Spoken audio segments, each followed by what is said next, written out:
안녕하세요. 4주차 인플레이션 문제풀이 시작하겠습니다. 자, 2020년 수능 16번. 그림은 각국 국민 경제 균형의 변동을 나타낸다.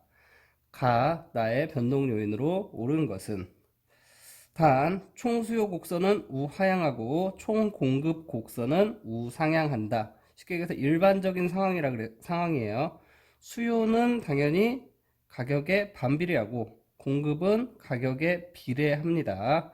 그리고 총 수요 곡선은 지출 측면의 GDP를 나타낸다 그랬고요. 지출 국민소득이라 그랬고, 총 공급은 생산 측면에서 국내 총생산이라고 이야기했었습니다.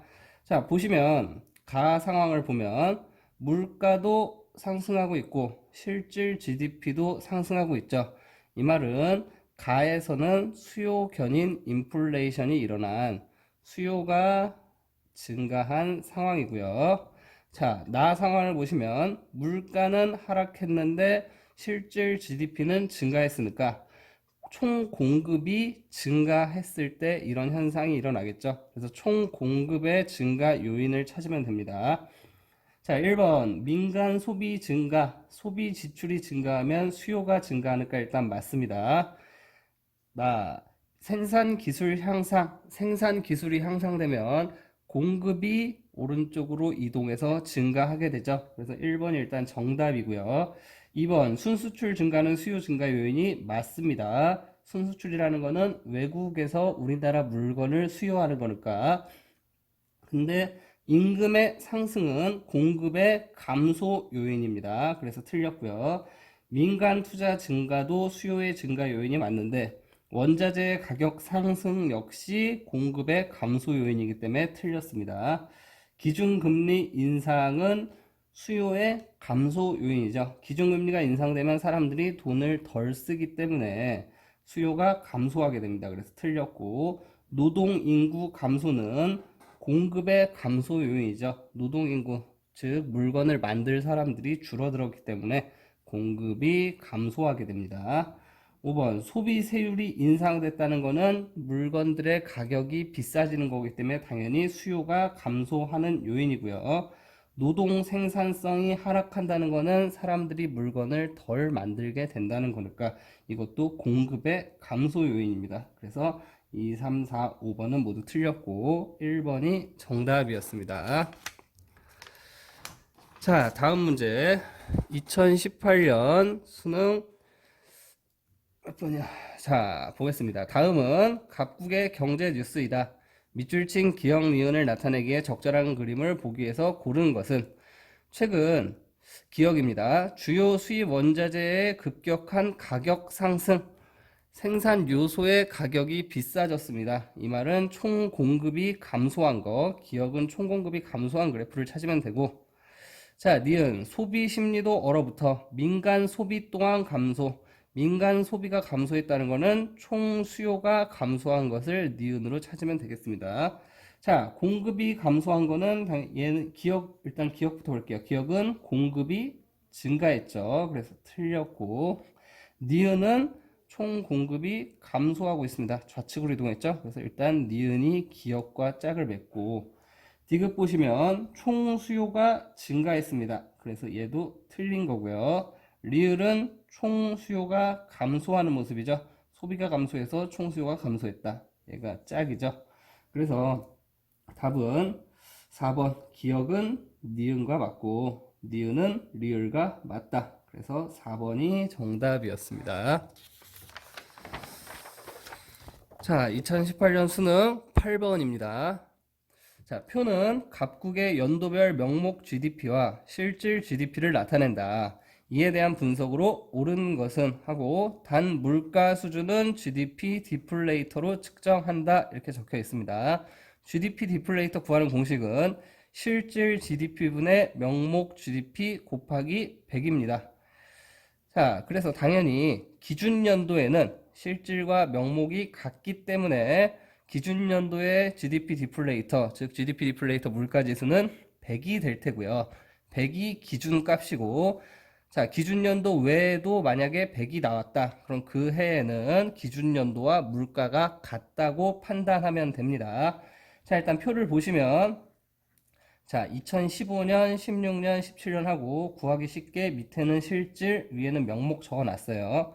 그럼 이거분의 이거 곱하기 100을 하면 되죠. 자, 우리는 뭐 명확한 수치는 구할 필요가 없고 얘가 과연 100보다 크냐 작냐를 놓고 판단을 해보겠습니다. 얘는 100보다 작기 때문에 기준연도보다 물가가 낮고요. 얘는 실질과 명목이 같기 때문에 기준연도와 똑같이 100이 나옵니다. 그래서 물가가 기준연도와 같다고 이야기할 수 있고 얘는 100보다 큰 숫자가 나오기 때문에 물가가 기준연도보다 높다고 판단하면 됩니다. 자, 1번 2015년 이후 각국의 화폐 가치는 높아지고 있다라고 되어 있는데 자, 2015년 이후 물가가 100보다 낮았다가 100과 동일했다가 100보다 높아졌죠. GDP 디플레이터는 계속 상승하고 있습니다. 이 말은 물가가 상승하고 있다는 것은 화폐의 가치는 상대적으로 낮아지고 있다라고 이야기해야겠죠. 그래서 1번 틀렸고요. 2번 2016년의 물가 수준은 2015년보다 낮다. 자, 2016년은 GDP 디플레이터가 100이고 2015년은 100 이하기 때문에 2015년보다 높죠. 그래서 2번도 틀렸고요. 3번 2017년의 GDP 디플레이터는 2016년보다 높죠. 여기는 100이고 여기는 100 이상이죠. 그렇기 때문에 3번이 일단 정답입니다. 4번 2017년의 경제 성장률은 2016년보다 높다라고 돼 있는데 경제 성장률은 전년에 대비해서 하면 되죠. 그리고 경제 성장률을 구할 때는 명목으로 계산하면 안 되고 실질로 계산해야 됩니다. 왜냐하면 물가만 올라서 GDP가 높아 보이는 현상이 나타날 수도 있죠. 그렇기 때문에 명목은 실질 경제 성장률과 물가 상승률을 같이 반영하기 때문에 물가만 올라도 얼마든지 커질 수가 있습니다. 그래서 명목으로 경제 성장률을 계산하지 않고 실질로 경제 성장률을 계산해야 됩니다. 그럼 계산하면 자, 2015에서 2016은 1050에서 1200으로 된 거니까 약 14.3% 정도가 상승했고요. 2016년에서 2017년은 1200에서 1350이 됐기 때문에 12.5% 정도가 상승했습니다. 그렇기 때문에 2017년이 경제 성장률이 더 낮죠. 그래서 똑같이 150 증가했지만 비율로 따지면 낮기 때문에 4번 틀렸습니다. 5번 2017년의 명목 GDP 증가율이 2017년의 명목 GDP 증가율은 1200에서 1400이 됐습니다. 약 16.6% 증가했고요. 실질 GDP 증가율은 1200에서 1350 아까 구해놨던 12.5%가 상승했죠. 그렇기 때문에 낮다가 아니고 높다라고 이야기하겠죠. 그래서 얘도 틀렸습니다. 증가율은 전년 대비로 구하는 겁니다. 전년 대비. 여기서 그러고 제시를 해주죠. 언제 2017년의 경제 성장률은 2016년 그럼 전년 대비 몇 프로가 증가했냐? 전년 대비 몇 프로가 증가했냐? 동일한 수치가 증가하더라도 동일한 절대량이 증가하더라도 전년 대비라는 분모의 값이 달라지기 때문에 비율은 달라질 수가 있습니다. 자, 8번의 답은 3번이었고요. 자, 2018년 수능 11번. 그림은 각국 땡땡 경제연구소의 조사 보고서의 일부이다. 가에 들어갈 내용으로 옳은 것은 자, 최근 물가 상승 요인이에요. 물가 상승하는 요인은 두 가지 있습니다. 인플레이션 두 가지 배웠죠. 비용 인상 인플레이션, 고착화되면 스태그플레이션으로 발전된다고 이야기했고 총 공급이 감소해서 일어나는 인플레이션입니다. 두 번째는 수요 견인 인플레이션, 수요가 증가해서 발생하는 인플레이션이고 물가와 실질 GDP가 동시에 상승하게 되는 인플레이션입니다. 수요 견인 인플레이션은 적절히만 일어난다면 경제 성장을 하는데 커다란 문제가 없다 그랬죠. 자, 최근 물가가 상승하고 있어 그 요인에 대한 조사가 필요하다. 조사 결과 파악된 물가 상승 요인. 자, 즉, 총 수요 증가로 물가가 상승했냐, 수요 견인이냐, 총 공급의 감소로 물가가 상승했냐, 비용 인상이냐, 둘 중 하나 얘기 나오는 거를 보기에서 찾으면 되겠죠. 자, 1번 소비 심리의 위축. 소비 심리가 위축됐다는 건 사람들이 물건을 안 산다는 거, 즉 수요가 감소하는 거죠. 물가가 하락합니다. 수요 감소는. 그래서 틀렸고, 민간 투자 지출의 감소. 민간이 투자를 안 한다는 것도, 자, 지출 국민 소득 계산할 때 투자 지출 부분이죠. 수요의 감소 요인입니다. 그래서 얘도 틀렸죠. 가계의 처분 가능 소득 감소. 쉽게 얘기해서 가계의 소득이 줄어들었다는 거예요. 소득이 줄어들면 물건을 덜 삽니다. 얘도 수요의 감소 요인이기 때문에 틀렸고, 갑국이 수입하는 원자재의 가격 상승. 이거는 공급 측면 요인이죠. 생산비가 비싸진 거죠. 총 공급이 감소해서 물가가 올라간 비용 인상 인플레이션 상황입니다. 그래서 4번이 정답. 5번 각국 제품을 수입하는 국가의 경기 침체. 우리나라의 물건을 사주던 외국에서 우리나라의 물건을 덜 산다는 거. 쉽게 얘기해서 순수출, 수출이 감소한다는 거죠. 수출도 수요 측면이라고 말씀드렸죠. 지출국민소득에서 수요 측면, 총 수요가 감소하기 때문에 이 경우도 물가가 하락할 겁니다. 그래서 11번의 답은 4번이었습니다. 자, 2018년 수능 16번입니다. 이거는 뭐 지난번에도 풀어줬는데, 자, 다시 한번 풀어봅시다. 표에 대한 옳은 분석을 보기 위해서 고른 것은 단 기준 연도는 2013이고 물가 수준은 GDP 디플레이터로 측정한다. 자, 이거 푸는 방법을 여러 가지로 이야기했었는데, 자, 일단 기준 연도를 잡아줬으니까 기준 연도의 실질과 명목은 동일할 거예요. 그럼 우린 계산하기 가장 쉽게 그냥 100으로 잡고 계산을 하면 됩니다. 자, 일단 볼게요. 기억 2014년에 명목 GDP 증가율은 2%이다. 명목 GDP라는 거는 실질 GDP에다가 물가 상승분을 반영해 준 거죠. 자, 2014년에 실질 GDP는 0으로 그대로예요. 변화가 없다는 거죠. 증가율이 변화가 없다는 거는 그대로 100이 간다는 건데 물가만 2%가 올랐습니다. 그 말은 명목 GDP는 100에서 생산량은 늘어나지 않았지만 물가 상승분만큼만 반영을 해주면 되죠. 그래서 102가 되겠죠. 그래서 기억이 맞고요. 니은 2015년에 명목 GDP와 실질 GDP는 같다. 2015년 보시면 실질 GDP가 3% 증가했습니다. 그 말은 기준에 잡았던 100에서 103이 됐다는 거죠. 근데 물가 상승률을 보면 2015년에는 물가가 오르지 않았어요. 근데 2014년에 2%가 오른 상태에서 그대로 물가가 유지가 된 거죠.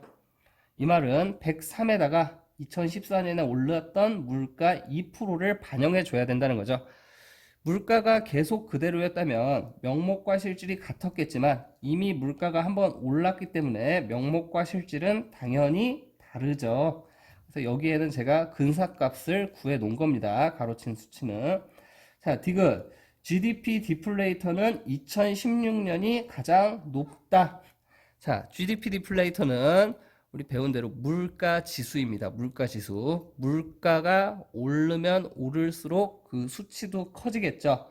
자, 기준 연도에는 당연히 GDP 디플레이터는 100일 겁니다.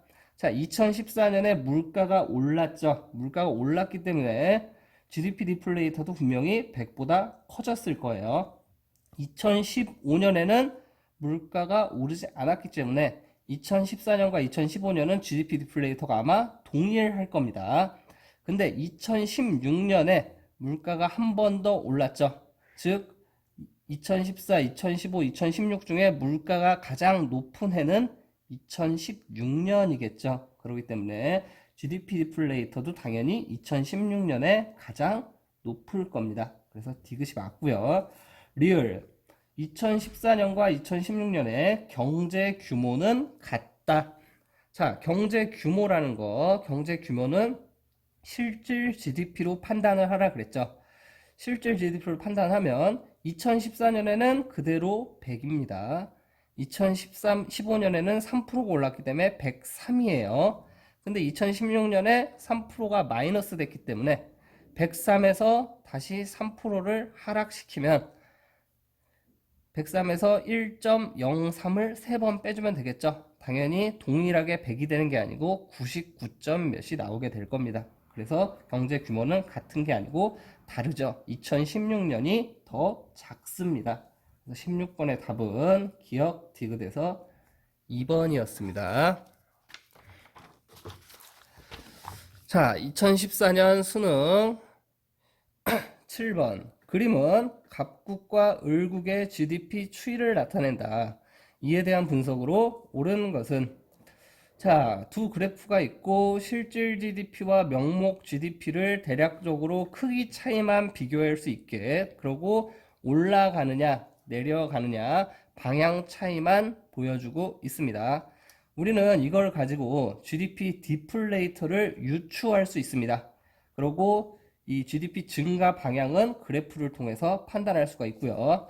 자, 갑국부터 보면, 자, 2010년에는 명목보다 실질이 작습니다. 이 말은 GDP 디플레이터 구하는 공식은 실질 GDP분의 명목 GDP 곱하기 100인데, 당연히 명목이 더 작기 때문에 얘는 100보다 GDP 디플레이터가 작다는 것을 확인할 수 있고요. 자, 2011년에는 명목과 실질이 같기 때문에 두 개를 약분하면 1이 나오겠죠. 당연히 GDP 디플레이터는 100이다. 즉 기준연도와 물가가 같다는 걸 알 수 있고요. 2012년에는 명목이 실질보다 큽니다. 즉 이게 1 이상이라는 거죠. 이 말은 GDP 디플레이터도 100보다 크다. 자, 보시면 2010, 11, 12 갈수록 GDP 디플레이터가 상승하고 있죠. 이 말은 2010년에서 12년까지 물가가 꾸준히 올랐다. 이거를 판단할 수 있고, 물가도 오르면서 실질 GDP도 보면은 살살 올라가고 있죠. 물가도 오르고 실질 GDP도 상승했다. 이 말은 수요 견인 인플레이션 상황이구나 라고 유추를 할 수가 있습니다. 자, 그럼 을국 상황 보겠습니다. 을국 2010년에 보면 실질이 명목보다 크죠.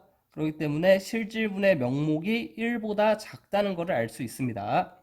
그렇기 때문에 2010년에는 GDP 디플레이터가 100보다 작고, 2011년에는 명목과 실질이 같기 때문에 명목분의 실질은 당연히 1이 나올 테고 GDP 디플레이터는 100이다. 2012년에는 명목이 실질보다 크기 때문에 GDP 디플레이터는 100 이상이다라는 것을 유추할 수 있죠. 즉 갑국과 을국 두 나라 모두 그래프의 모양은 다르지만 실질과 명목의 비율이 같기 때문에 물가는 꾸준히 상승하고 있다는 것을 알 수가 있습니다. 근데 차이점은 을국은 물가는 상승하지만 이 그래프를 보면 실질 GDP가 꾸준히 하락하고 있죠. 즉 물가는 상승하고 실질 GDP는 하락하는 비용 인상 인플레이션 상황이라는 것을 유추할 수가 있습니다. 비용 인상 인플레이션이 꾸준히 고착화되면 스태그플레이션이라고도 이야기한다 그랬죠. 자, 그럼 1번. 두 나라의 2011년의 물가 상승률은 0%이다. 아니죠. 물가 상승률은 2010년에는 GDP 디플레이터가 100 이하였다가 100으로 됐으니까 물가 상승률이 0%가 아니고 플러스 몇 프로가 낮겠죠.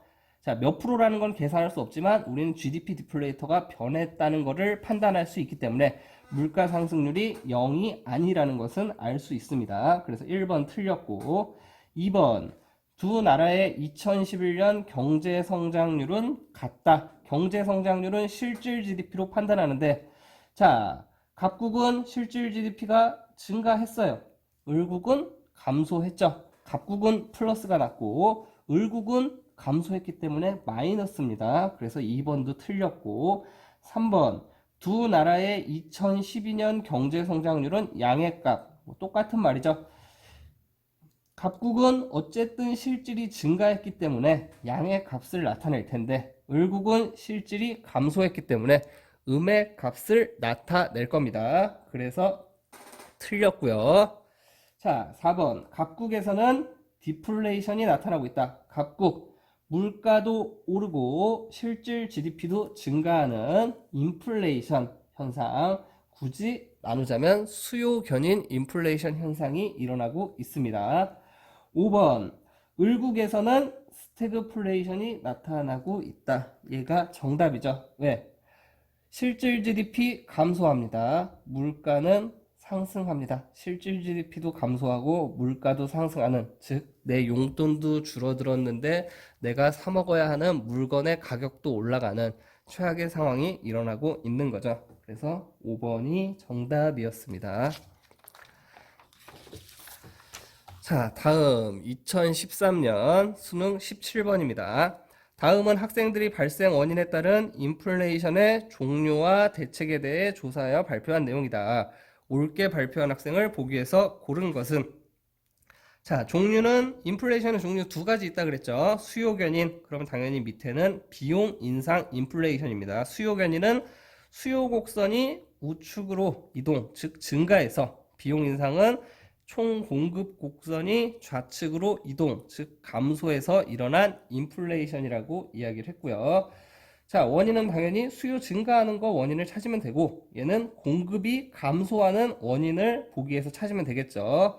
자, 수요 견인 인플레이션이 급격하게 일어나면 경기가 과열될 수 있기 때문에 수요 견인 인플레이션을 잡을 수 있는 대책으로는 긴축 정책, 즉 수요를 조절해주면 되는 거죠. 사람들이 돈을 좀 천천히 쓸 수 있게, 아니면 좀 아껴 쓸 수 있게 정부에서 긴축 재정 정책이나 통화 정책을 시행하면 된다고 우리는 배웠습니다. 당연히 비용 인상 인플레이션은 정부가 나서서 돈을 쓰거나 줄여서 해결하기 어렵다 그랬죠. 자, 방법은 생산을 늘릴 수 있는 방법인데, 이거는 뭐 한순간에 해결하기는 힘들다고 계속 말씀을 드렸었습니다. 경영 합리화나 기술 혁신 등, 아니면은 생산 요소의 증가, 이런 것들이 있는데, 이거는 그냥 단순간에 해결할 수 있는 그런 문제들은 아니죠. 자, 각 기억에는 이자율 인하가 들어갈 수 있어요. 자, 이자율이 하락한다면 대출이 증가하고 사람들이 저축을 안 하기 때문에, 쉽게 얘기해서 시중에 돈이 많이 풀리겠죠. 돈이 많아진다는 거는 소비를 많이 한다는 겁니다. 그래서 수요 견인 인플레이션의 원인이 맞고요. 니은의 예로 정부 지출 확대, 정부가 돈을 많이 쓰면 시중에 돈이 많아지기 때문에 이건 또다시 수요 증가로 이어집니다. 대책으로는 확대가 아니고 정부 지출 감소, 축소 등이 될 수 있겠죠. 그래서 을은 반대로 얘기했기 때문에 틀렸고, 디귿에는 비용 인상 인플레이션이 들어갈 수 있어요. 자, 맞는 말이죠. 리을에는 원화 가치의 상승이 들어갈 수 있어요. 자, 비용 인상 인플레이션은 원화 가치가 상승하는 거는 순수출을 변화시키는 요인입니다. 일단 순수출은 총공급 곡선의 변화 원인이 아니고 총수요 곡선의 변화 원인이었죠. 총수요 곡선에는 가계지출, 소비지출, 정부지출, 투자지출, 순수출의 구성 요소가 있다고 이야기했죠. 그래서 일단 얘는 총수요 원인이 아니기 때문에 틀렸고, 자, 원화 가치가 상승되면 다음 4단원에서 자세히 배울 테지만, 원화 가치 상승되면 우리나라의 물건들의 가격이, 외국인들이 느끼는 우리나라 물건들의 가격이 상대적으로 비싸지기 때문에 순수출이 감소하게 됩니다. 즉 수요가 감소하는 요인입니다. 자, 그래서 정은 일단 틀렸습니다. 그래서 17번의 답은 갑, 병 해서 2번입니다. 자, 2013년 수능 19번 다음 자료에 대한 분석 및 추론으로 옳은 것은, 그림은 소비자 물가지수와 GDP 디플레이터로 측정한 물가 상승률 추이이다. 단 명목 소득은 일정하다. 이 말은 명목 GDP가 그냥 그대로 있다고 판단하면 됩니다. 자, 그럼 보면은 물가 상승률이 계속 해마다 변하고 있습니다. 근데 여기서 우리가 알아야 될 거는, 물가 상승률이 올랐다가 내렸다가 하지만 결국에는 물가 상승률이 마이너스를 찍은 해는 없죠.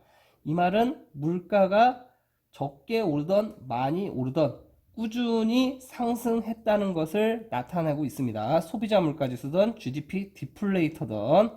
자, 그리고 당연히 우리 물가지수 배울 때 소비자 물가 상승률, 생산자 물가 상승률은 소비자나 생산자들이 꼭 써야 하는 뭐 필수품 같은 거를 몇백 개씩 묶어서 만든 물가 지수라 그랬고, GDP 디플레이터는 모든 국내 생산물의 물가 지수라 그랬기 때문에 당연히 총체적인 물가 수준을 확인하는 것은 GDP 디플레이터가 포괄하는 범위가 더 크다고 이야기했었습니다.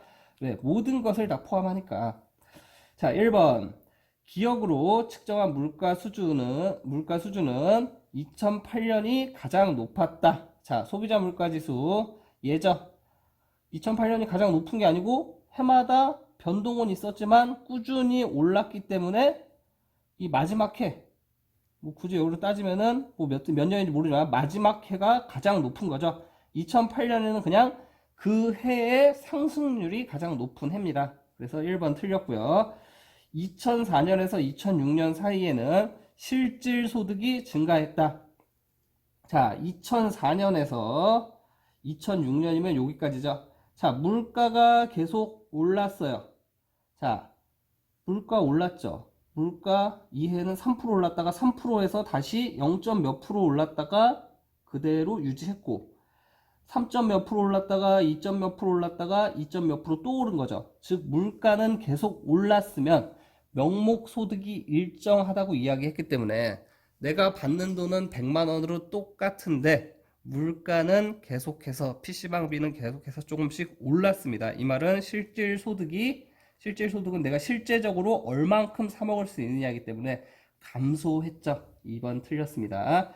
수입 소비재 가격이 상승하면 기억이 니은보다 더 상승할 것이다. 자, 수입 소비재는 소비자 물가지수에는 포함이 됩니다. 왜? 우리는 수입품도 많이 사용하죠. 근데 GDP 디플레이터에는 수입 소비재가 포함되지 않습니다. 왜? GDP라는 뜻이 국내 총생산이죠. 외국에서 생산된 수입품은 GDP 디플레이터에는 포함이 되지 않습니다. 그래서 3번이 일단 정답이고요. 4번. 두 지표 모두에서 물가지수가 가장 낮았던 해는 자, 이 시작하는 해죠. 왜? 이 이후로 물가가 상승률은 변했더라도 마이너스를 찍은 해가 한 해도 없기 때문에 그래서 4번도 틀렸고요. 자, 이거는 그냥 물가 상승률이 상대적으로 가장 낮았던 해인 거죠. 5번. 위 기간 동안 기억으로 측정한 물가 상승률이 니은으로 측정한 것보다 낮았다. 이건 어쩔 수 없이 눈으로 이렇게 다 더해야 되는데 그냥 봐도 소비자 물가 상승률이 더 높은 해가 훨씬 많죠. 그렇기 때문에 반대로 얘기했습니다. 그래서 5번도 틀렸고 19번의 답은 5번이었습니다. 자, 4단원 인플레이션의 마지막 문제 2010년 수능 19번입니다. 다음 자료에 대한 옳은 설명을 보기에서 고른 것은 자, 2007년과 2008년에 물가가 계속 하락한 A국의 명목 GDP와 실질 GDP 그래프이다. 자, 물가가 하락했대요. 이 말은 GDP 디플레이터가 계속 감소했다는 거죠. 그걸 통해서 우리는 얘가 실질이고 얘가 실질인지 명목인지 얘가 실질인지 명목인지를 판단할 수가 있는 거예요. 자, 일단 이 해에는 같으니까 GDP 디플레이터가 100입니다. 그러면은 2006년에는 100보다 물가가 하락했기 때문에 2006년에는 GDP 디플레이터가 100보다 커야 돼요. 그러면은 명목분의 실질, 즉 명목분의 실질이 1보다 커야 되니까 당연히 이 검은 점이 명목일 테고 왜 얘가 더 크니까 얘는 실질일 겁니다. 자, 물가가 계속 하락했으니까 얘는 100보다 작아야 되니까 당연히 실질이 더 클 테고 명목이 더 작을 테죠.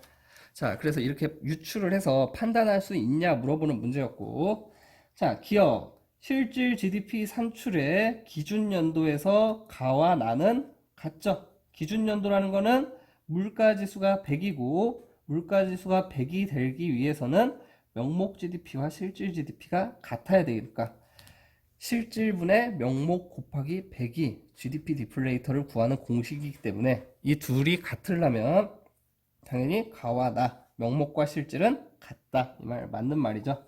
니은 나의 성장률은 2007년과 2008년이 동일하다.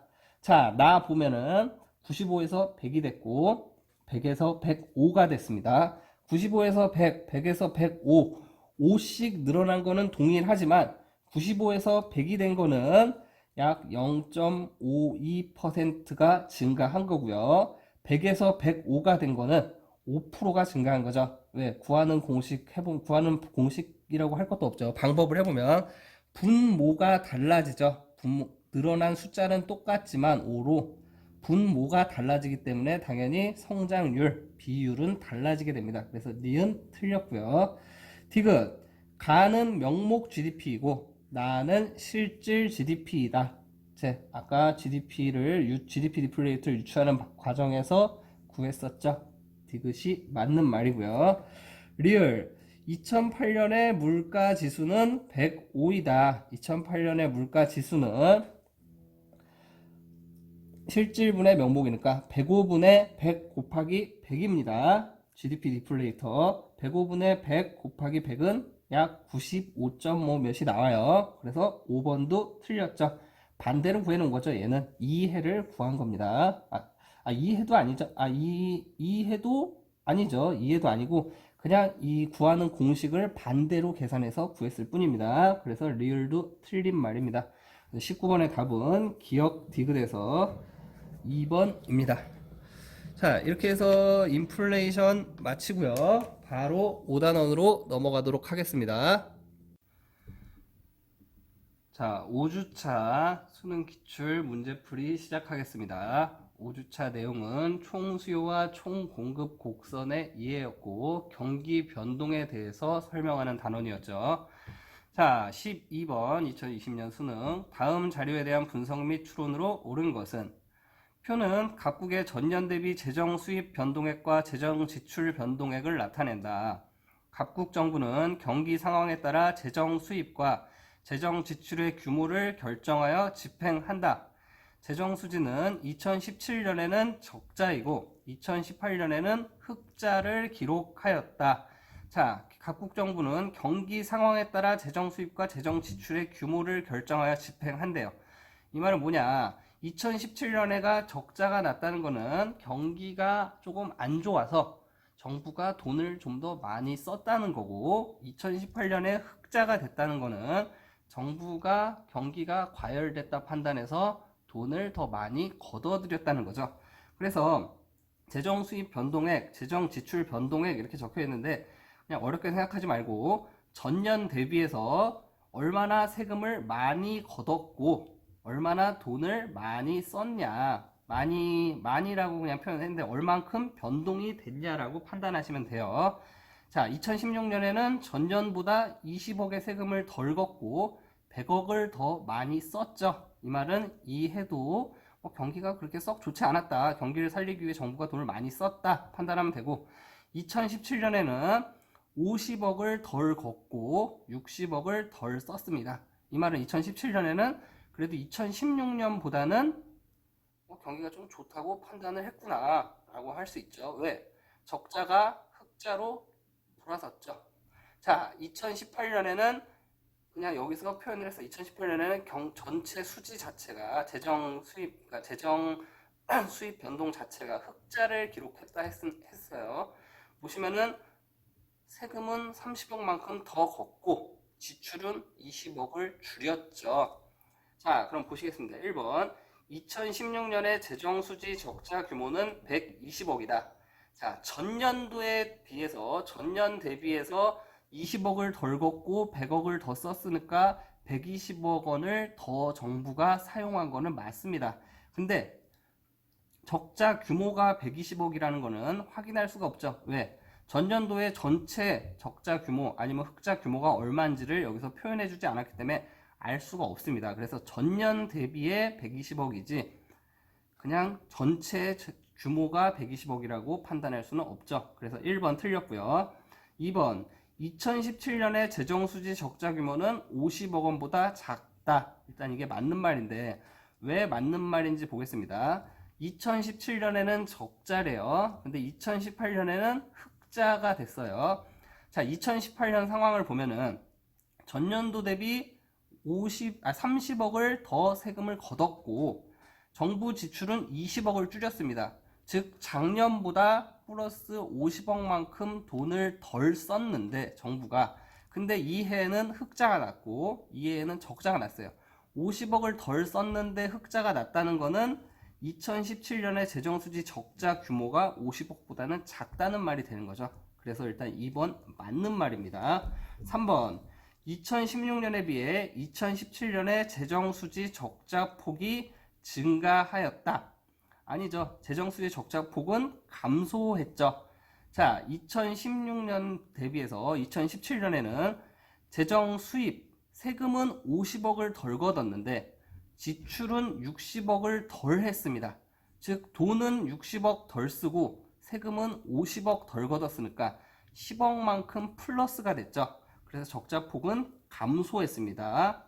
확 줄어드는 거죠. 어떻게 보면 전년에 비해서는 줄어드는 거죠. 자, 2014년.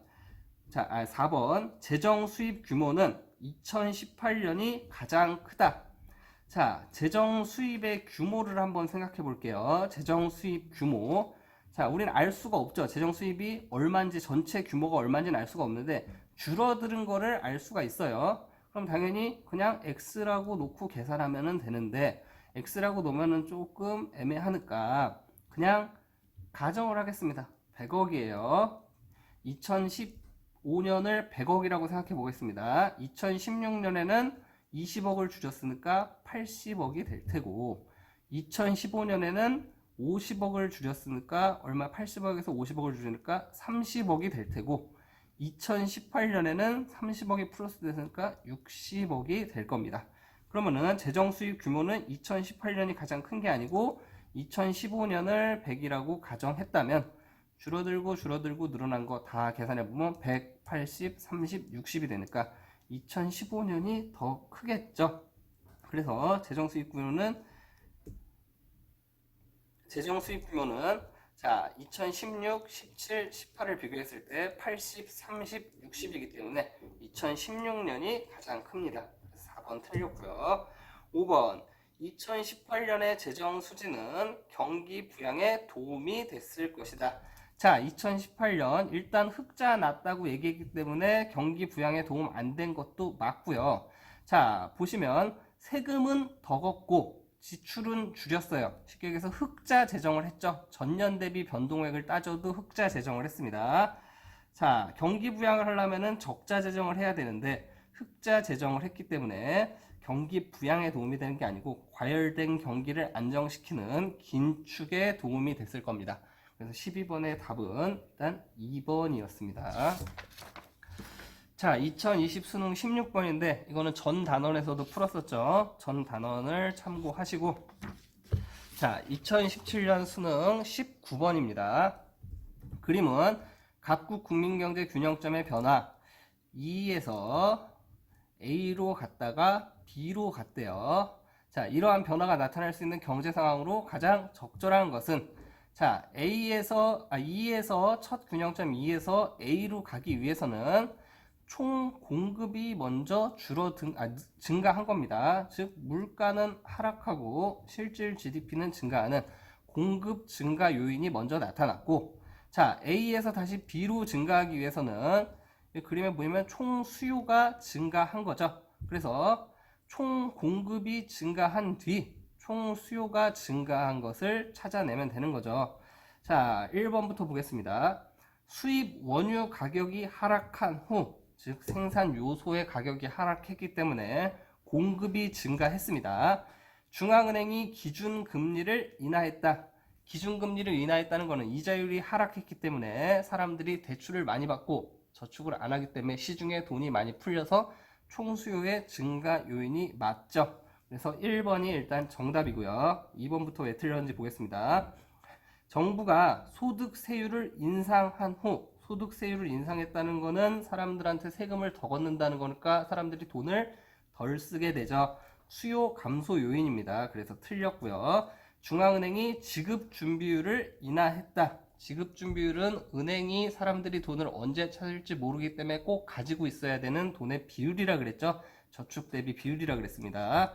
이거를 인하했다는 거는 대출을 더 많이 해줄 수 있기 때문에 수요의 증가 요인입니다. 그래서 얘는 맞았는데 얘가 틀렸죠. 그래서 2번 틀렸고, 3번 가계 소비가 증가한 후, 소비가 증가했다는 건 물건을 많이 샀기 때문에 수요 증가 요인, 수요 증가 요인이죠. 공급 증가 요인이 아니기 때문에 틀렸고요. 중앙은행이 공개시장에서 채권을 매각했다.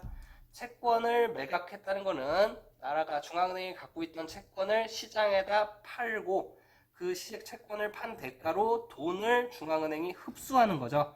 즉 시중에 돈이 통화량이 감소하게 됩니다. 통화량이 감소했다는 거는 수요가 감소하게 되겠죠. 왜? 시중에 돈이 없어지니까. 그래서 얘도 틀린 말이기 때문에 수요 감소 요인이기 때문에 3번도 틀렸고요. 4번 해외 경기 침체로 수출이 감소한 후, 수출이 감소했다는 거는 순수출이 감소했습니다. 순수출은 수요 측면 요인이죠. 그래서 수요가 감소하고 정부가 재정 지출을 확대했다. 재정 지출을 확대했다는 건 정부 지출이 증가했기 때문에 수요의 증가 요인입니다. 그래서 얘는 맞았는데 얘는 공급과 관련이 없으니까 틀렸죠. 그래서 4번도 틀렸고요. 5번 임금 인상으로 생산 비용이 상승한 후, 임금이 인상돼서 생산 비용이 상승했다는 것은 총 공급이 감소하는 요인입니다. 그래서 공급 감소이기 때문에 틀렸고요. 정부가 법인세율을 인하했다. 법인세율을 인하했다는 것은 세금을 덜 걷는 거기 때문에 기업들이, 법인세는 기업에 걷는 세금이죠. 그래서 기업들이 지출을 늘릴 요인이 되겠죠. 그래서 수요의 증가 요인입니다. 얘는 맞았는데 얘가 틀렸기 때문에 5번도 틀렸습니다. 그래서 19번의 답은 1번이었고요. 자, 다음 2015년 수능 16번입니다. 교사의 질문에 대한 학생의 답변으로 옳은 것은 최근 A국의 경제 상황은 경기 침체와 물가의 고공행진의 지속으로 요약할 수 있습니다. 이러한 상황의 특징과 이에 대한 대책을 말해 볼까요? 경기가 침체됐다는 것, 즉 실질 GDP가 감소했다는 거예요. 실질 GDP가 감소했다. 경기가 안 좋다. 근데 물가는 또 올랐다. 자, 실질 GDP 감소하고 물가 오르는 인플레이션 현상 우리 배웠죠. 총공급이 감소해서 나타나는 인플레이션, 비용 인상 인플레이션 혹은 스태그플레이션 현상이라고 이야기했었습니다. 자, 경기가 확장 국면에 있습니다. 경기가 좋으면은 실질 GDP 증가하죠. 경기 침체라 그랬으니까 관계없죠. 틀렸죠. 고용 상황이 점차 개선되고 있습니다. 경기 침체에 물가 올랐는데 고용 상황이 개선될 이유가 없죠. 개선된다는 건 경기가 좋아지고 있다는 건데 침체라 그랬죠. 틀렸죠. 총수요 증가로 인한 물가 상승 현상입니다. 총수요가 증가해서 물가가 오르는 수요견인 인플레이션은 실질 GDP도 상승하고 물가도 함께 상승하는데 여기서는 경기가 침체됐다 그랬죠. 실질 GDP가 감소하는 거니까 틀렸습니다. 4번 물가의 상승으로 투자가 증가하고 재고가 감소할 것입니다. 물가가 상승한 건 맞는데 투자가 증가하고 재고가 감소한다는 것은 경기가 좋아지고 있다는 거죠. 근데 여기서는 경기 침체, 얘도 수요견인 인플레이션을 표현하고 있는 건데 이거는 비용 인상 인플레이션 상황이기 때문에 틀렸죠. 5번 기업의 생산성 향상을 위한 총 공급의 증가가 필요합니다. 그쵸? 지금 이 그래프에서 비용 인상으로 돼서 이 점으로, 이 균형점에서 이 점으로 이동한 건데 이거를 해결하기 위해서는 당연히 기업이 뭔가 기술을 향상시키던 뭐 혁신이 일어나던 해가지고 총 공급을 다시 이쪽으로 돌리는 수밖에 없겠죠. 해결책은. 그래서 5번이 정답이었습니다. 자, 2013년 수능 9번, 10번 연결되는 문제입니다. 자, 다음 자료를 읽고 물음에 답하시오. 각국 정부는 경기 안정을 위해 아래 시기 동안 목표 경제 성장률과 목표 물가 상승률을 모두 4%로 일정하게 설정하였다. 그림은 각국의 경제 성장률과 물가 상승률이 목표치와 얼마나 차이가 있었는지 시기별로 나타낸다. 단 물가 상승률은 시기별 그냥 평균이래요. 자, 보시면 실제 경제 성장률은 우리 경기 변동 때 배운 것처럼 위아래로 왔다 갔다 하고 있습니다. 자, 그리고 실제 물가 상승률도 실제 평균 물가 상승률보다 낮았다가 높았다가 이렇게 변동을 하고 있습니다. 자, 그리고 여기 표시를 보면 0이 기준이고 여기 Y축이 퍼센트 포인트라고 되어 있는데 퍼센트 포인트는 여기 밑에 설명해 놨어요. 퍼센트 포인트는 퍼센트의 차를 측정하는 단위이다. 예를 들어 실제 경제 성장률이 5%이고 목표 경제 성장률이 4%라면 1% 포인트의 차이가 있는 것이다. 이렇게 나와 있죠. 이 말은 뭐냐? 자, 여기 상황에서는 0보다 작죠. 0보다 작죠. 자, 여기서 실제 경제 성장률이 그러면 목표 경제 성장률은 4%로 고정되어 있는데 실제 경제 성장률이니까 4보다 작다. 가에서는 나에서도 0보다 밑에 있으니까 4보다 작았다. 다에서는 플러스로 되어 있으니까 실제 경제 성장률이 4보다 컸다. 나에서도 4보다 작았다. 이렇게 판단할 수 있는 거고 이 표도 실제 물가 상승률이 마이너스가 됐으니까 목표는 4%인데 마이너스가 됐으니까 실제 물가는 4%보다 적게 올랐다. 여기도 적게 올랐는데 얘보다는 많이 올랐다. 얘는 실제 물가 상승률이 목표보다 더 크게 올랐다. 얘도 실제 물가 상승률이 얘보다도 더 크게 그리고 목표보다도 더 크게 올랐다라는 것을 알 수 있죠. 그러니까 이 두 개는 4보다 크고 얘 두 개는 4보다 작은 상황. 그리고 여기도 가나라는 4보다 작고 다만 4보다 큰 상황인 거죠. 자, 그럼 풀어봅시다. 가라 시기에 대한 설명으로 가장 적절한 것은 자, 다 시기에 총수요 곡선만 왼쪽으로 이동했을 것이다. 총수요 곡선이 왼쪽으로 이동한다는 것은 실질 GDP는 감소하고 물가도 하락한 겁니다. 근데 다 시기 보시면 자, 물가 올랐죠. 목표 경제 성장률이 4%인데 4%보다 더 상승했죠. 이 말은 뭐예요?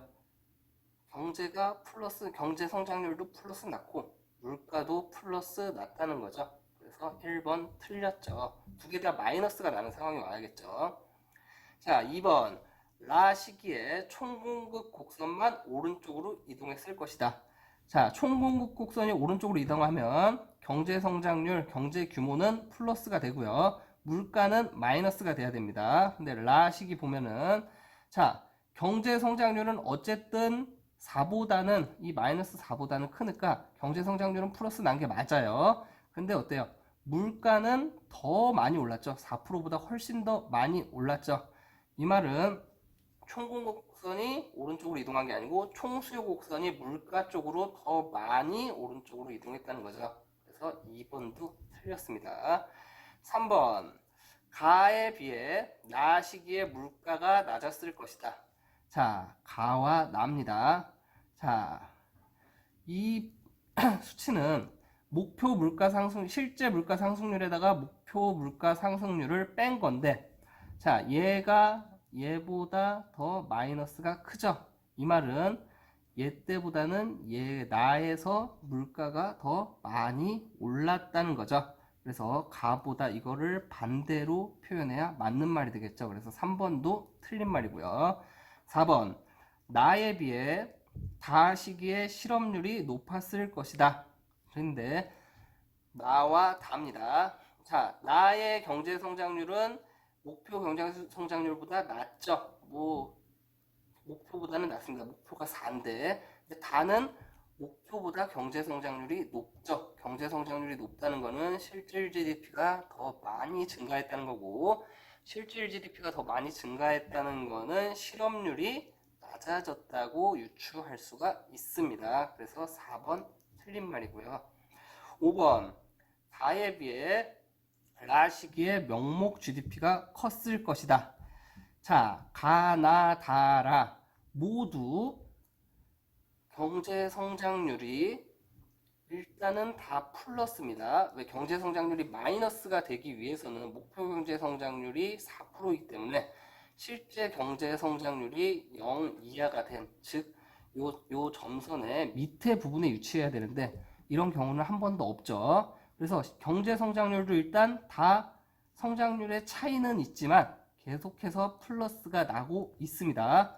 자, 물가도 보겠습니다. 물가. 자, 우리가 구해야 되는 거는 명목 GDP이기 때문에 명목 GDP는 물가가 상승하면은 무조건 올라가겠죠.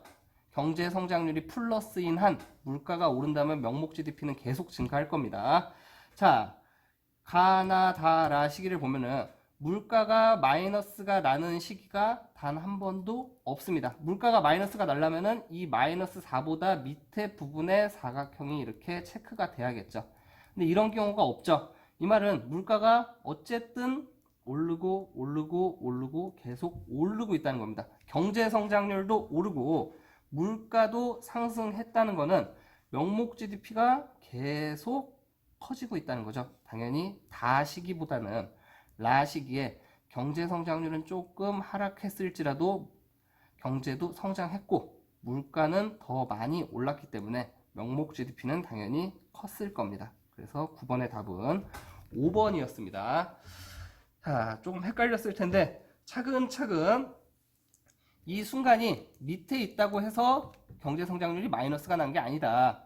이게 밑에 있다고 해서 물가 상승률이 마이너스가 난 게 아니다라는 것만 정확히 이해할 수 있으면 무리 없이 풀 수 있는 문제입니다. 자, 10번. 가라 시기별 통화 정책의 영향에 대한 옳은 추론을 보기에서 고르는 것은, 자, 가시기예요. 가시기에 지급준비율을 인상했더라면, 지급준비율 인상했다는 건 긴축이죠. 실제 경제 성장률과 목표치의 차가 확대되었을 것이다.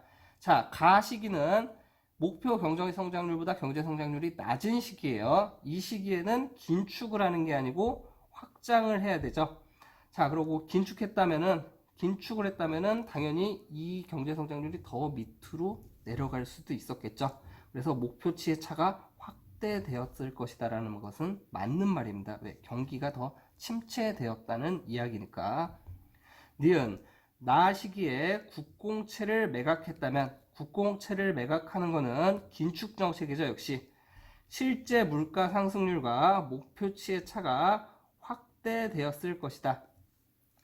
자, 국공채를 매각하는 것은 긴축이죠. 긴축. 자, 목표 물가 상승률은 4%인데 물가 상승률이 4%에 미치지 못했어요. 근데 긴축하면은 당연히 물가가 더 하락하겠죠. 그렇기 때문에 목표치 차가 확대되었다는 말은 맞죠. 자, 디귿. 다 시기에 국공채를 매입했다면, 자, 국공채 매입은 확장적 통화정책입니다. 매입했다면 실제 경제 성장률과 목표치의 차가 축소되는 게 아니고, 자, 이렇게 올라가고 있는데 더 확장시키면 목표치의 차가 당연히 확대되겠죠. 경제가 더 과열될 수 있는 상황이죠. 그래서 디귿 틀렸고요. 리얼. 라 시기에 지급 준비율을 인하했습니다. 라 시기 경기가 좀 이렇게 다시 내려가고 있는데 지급 준비율을 인하하는 건 확장하는 거죠. 확장했다면 실제 확장적 통화 정책이죠. 실제 물가 상승률과의 목표차가 축소되었을 것이다. 근데 라 시기 보면은 물가가 이미 많이 오르고 있는 상태입니다. 많이 오르고 있는데다가 더 확장을 해버리면 물가는 더 오르겠죠. 그래서 목표치의 차가 축소가 아니고 확대될 가능성이 있죠. 그래서 10번의 답은 기억과 니은에서 1번입니다. 자, 2013년 수능 4번. 다음 토론에서 갑과 을의 주장에 대한 분석 및 추론으로 옳은 것은 갑은 경제는 저절로 잘 돌아가지 않습니다. 운전자가 자동차를 운전하는 것처럼 적절히 방향을 바꿔야 하고 필요할 때는 가속 페달이나 브레이크를 밟아야 합니다. 즉, 경제를 가만히 냅두면 지 맘대로 어디로 튈지 모르기 때문에 정부가 개입해가지고 수요를 조절해줘야 된다 하는 정책. 케인즈가 말하는 정부가 개입해야 된다. 정부 개입주의. 큰 정부를 지향하는 사람의 주장이고요. 을은 샤워실의 바보라는 이야기가 있습니다. 조금만 기다리면 될 텐데 뜨거우면 찬 쪽으로, 차가우면 뜨거운 쪽으로 수도꼭지를 돌리기를 반복하는 어리석음을 말합니다. 경제도 이와 같아서 자칫 잘못 손대면 더 어려움만 더하게 됩니다. 즉 그냥 시장에 냅두면 시장이 알아서 자정작용을 한다. 시장주의자의 이제 의견이고, 비개입주의, 작은 정부를 지향하는 의견입니다. 을은. 자, 1번. 갑보다 을이 케인즈의 주장에 더 가깝다. 갑의 주장이 케인즈의 주장에 가깝죠. 그래서 1번 틀렸고요. 2번. 갑보다 을이 불황시 정부의 적극적인 개입을 주장할 것이다.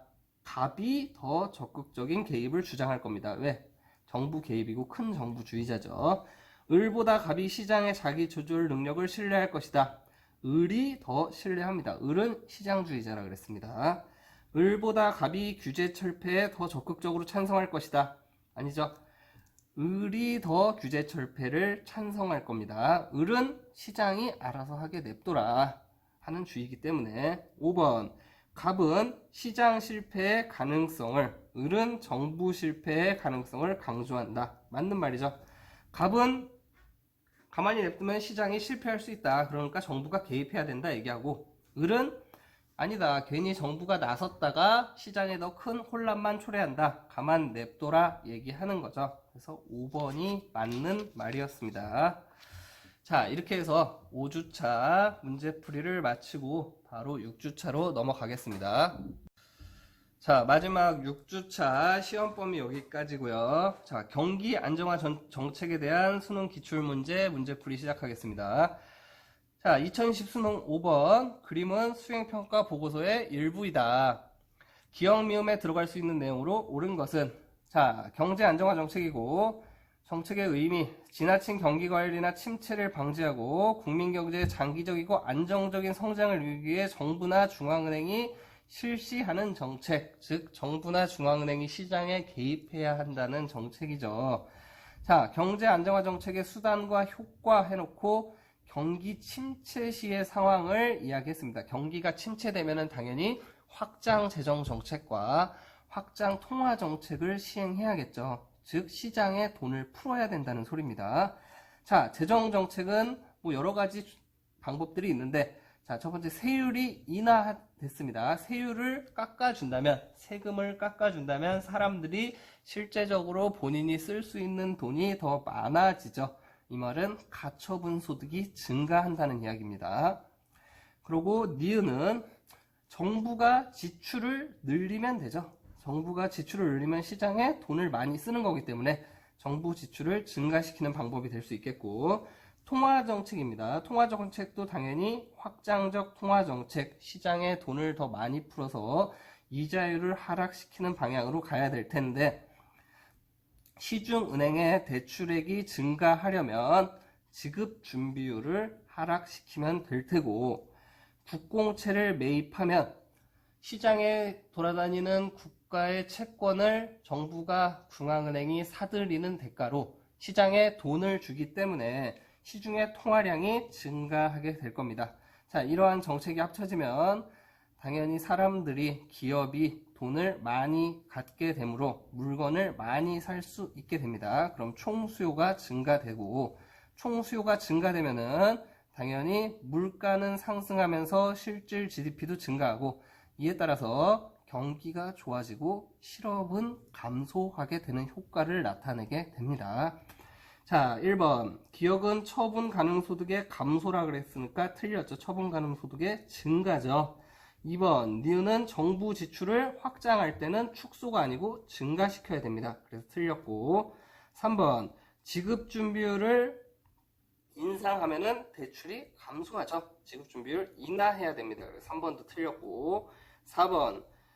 시중 통화량이 국공채를 매입하면 시중 통화량이 증가되게 되죠. 그래서 4번은 맞는 말이고요. 5번.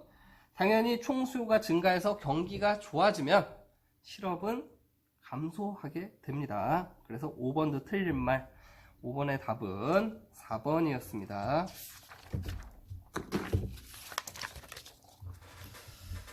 자, 2016년 수능 14번. 그림은 각국의 경기 변동 상황을 나타내고 나는 특정 시기에 각국이 실시한 경제 정책에 관한 자료래요. 이에 대한 옳은 설명을 보기 위해서 고른 것은, 자, 가시기 보면은 A 시기는 우리가 이거 어쩔 수 없이 외웠죠. 경기변동. 하락하는 시기죠. 최저점으로 내려가는 시기. 수축기, 즉 침체 상황이고, B 시기는 경기가 올라가는 시기. 이 추세선, 평균선보다 경기가 많이 올라가 있는 확장기, 과열 상태인 시기라고 볼 수가 있겠죠. 자, 이거를 보고 판단하면 되고, 나의 표를 보면 지급 준비율이 하락하고 있습니다. 이거는 확장적 통화 정책의 하나죠. 국공채의 매입이 계속해서 증가하고 있습니다. 국공채 매입이 증가한다는 거, 국공채 매입을 상승시키는 것도 확장적 통화 정책의 하나죠. 쉽게 얘기해서 확장 통화 정책을 하고 있다. 즉 경기가 안 좋은 상황이다 라는 것을 판단할 수 있습니다. 나를 통해서. 자, 기어 가의 A 시기에는 경제 규모가 지속적으로 어떻게 돼요? 내려가고 있죠. 성장 틀렸죠. 자, 2번 니은 총공급이 일정한 상태에서 총수요 증가는 가의 B 시기와 같은 경기 변동을 초래하는 요인이 될 수 있다. 자, 총수요가 증가하니까 당연히 B 시기에 이렇게 실질 GDP도 증가하고 경기가 과열 양상을 띄어가려고 하고 있죠. 니은 맞는 말입니다. 디귿 나에 나타난 정책은 인플레이션에 대응하기 위해 실행된다. 자, 나는 확장적 통화 정책입니다. 확장 통화 정책은 인플레이션, 물가가 오르는 상황, 경기가 좋은 상황에 실시하는 게 아니고 디플레이션이나 A 시기와 같은 침체 시기에 실시를 해야 되겠죠. 그래서 디귿 틀렸고요. 리을 나에 나타난 정책은 확장적 통화 정책입니다. 가의 B 시기보다 여기 지금 올라가는 상황, 과열 상황이죠. 확장보다는 A 시기, 이런 침체, 경기가 평균보다 내려가는 침체 시기에 필요하다. 맞는 말이죠. 답은 니은과 리을 4번입니다. 자, 2016년 수능 12번 그림에 대한 설명으로 가장 적절한 것은, 자, 사회자가 최근 사회 문제가 되고 있는 실업 증가와 물가 상승에 대해 어떻게 생각하십니까? 묻고 있어요. 실업이 증가했다. 실업자가 많아졌다는 것은 경기가 안 좋다. 경기가 침체됐다. 실질 GDP가 감소하고 있다. 근데 물가가 같이 상승하고 있다. 자, 경기가 안 좋고 실질 GDP가 감소하면서 물가가 상승하는 현상. 자, 비용 인상, 인플레이션, 스태그플레이션 상황이라고 이야기를 하는 거죠. 자, 이에 대한 해결책으로 갑은 경제 최우선 목표는 경기 회복이래요. 그래서 정부 지출을 확대하래요. 즉 경기를 회복하는 것을 우선시하는 거죠. 즉 확장 재정 정책, 정부 지출을 확대니까 재정 정책이죠. 확장 재정 정책을 주장하고 있고, 이 말은 총수요를 증가시켜야 된다고 이야기를 하고 있습니다. 을은 통화량 증가 때문에 물가 안정 목표치 달성이 어렵다는 우려가 큽니다. 기준금리 인상을 통해 물가 안정을 모색해야 한다. 즉 긴축적 통화 정책을 해야 된다고 이야기를 하고 있어요. 즉 을은 물가가 우선이다. 물가 먼저 잡자 해서 총수요를 감소시키자고 이야기를 하고 있습니다. 자, 1번 갑은 총수요 확대 정책을 주장하고 있다. 일단 갑이 총수요 확대를 주장하는 게 맞죠. 1번 정답입니다. 2번부터 왜 틀렸는지 보겠습니다. 갑은 정부의 균형 재정 필요성을 강조하고 있다. 갑은 돈을 많이 쓰자고 하고 있죠. 돈을 많이 쓴다는 거는 정부가 적자를 본다는 거예요. 균형은 그냥 지금 상황이 너무 좋을 때, 자, 돈을 더 쓸 필요도 덜 쓸 필요도 없을 때, 안정적으로 경제가 성장되고 있을 때 사용하는 정책입니다. 그래서 2번 틀렸고요. 3번 을은 기업의 투자 지출 확대 정책을 강조하고 있다. 을은 수요를 감소시키니까 투자 지출 확대는 수요를 증가시키는 정책이죠. 반대로 얘기했기 때문에 틀렸고요. 4번 을의 우려가 현실화되면, 즉 물가가 너무 확 오르면 채권자가 채무자보다 유리해지는 게 아니고 불리해지겠죠. 우리 인플레이션 이야기할 때 물가가 오르면 채권자가 채무자보다 불리해진다고 수업 시간에 이야기를 했고, 하이퍼 인플레이션 상황을 통해서 돈이 휴지 조각이 되는 그런 상황도 이야기를 했었습니다. 그래서 4번도 틀렸고요. 5번 경제 안정화를 위해 갑은 확대 정부 지출이니까 재정 정책을 주장하고 있고요. 을은 긴축 기준금리의 인상을 통해서 중앙은행이 하는 거죠. 통화 정책을 주장하고 있습니다. 그래서 이 두 개를 반대로 이야기해서 틀렸습니다. 12번의 답은 1번. 자, 2015년 수능 12번입니다. 다음 자료와 같은 변화가 동시에 나타날 때 현재 균형점 2가 이동할 영역으로 오른 것은 동시에 나타난대요. 자, 첫 번째, 중앙은행이 공개시장에서 국공채를 매입했다. 자, 통화정책이죠. 확장적 통화정책, 공개시장 조작입니다. 자, 국공채를 매입한 대가로 중앙은행은 시중에 통화를 제공합니다. 즉, 시장에 돈이 많아지는 거예요. 확대 통화 정책이고 총 수요를 증가시킵니다. 그럼 총 수요를 증가시켜서 균형점이 일단 1로 이동했다가, 자, 두 번째, 동시에 일어났다니까 외국인 노동자의 유입으로 노동인구가 급격히 증가했다. 즉 생산 요소가 늘어난 거예요. 생산 요소가 늘어나면 총 공급이 증가하죠. 즉 총 공급도 오른쪽으로 이동을 합니다.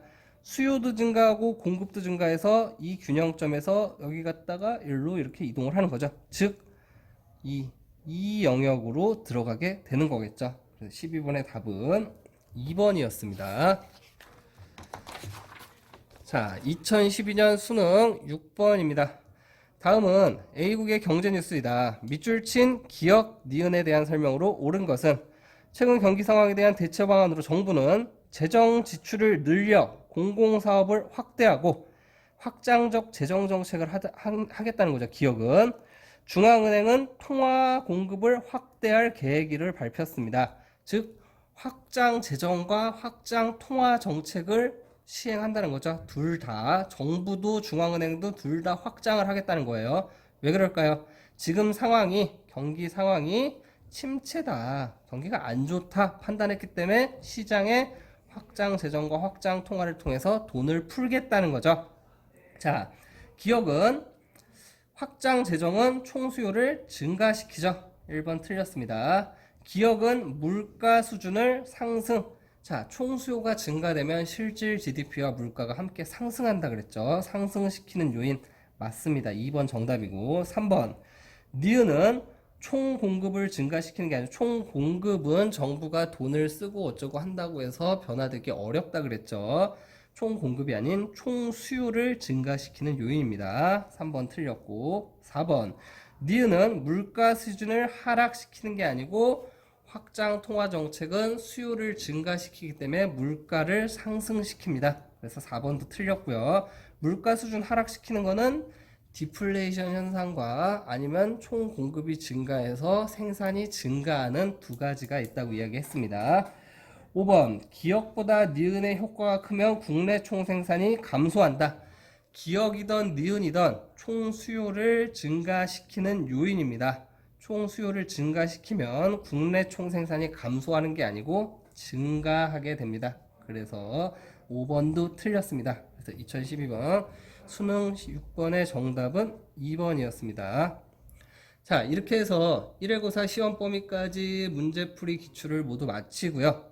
자, 자세히 설명한다고 했는데 혹시 부족할 수도 있습니다. 그렇기 때문에 질문이 있으면은 팀즈로 꼭 질문하시기 바랍니다. 시험 공부 열심히 하시고 좋은 결과 있기를 기대합니다.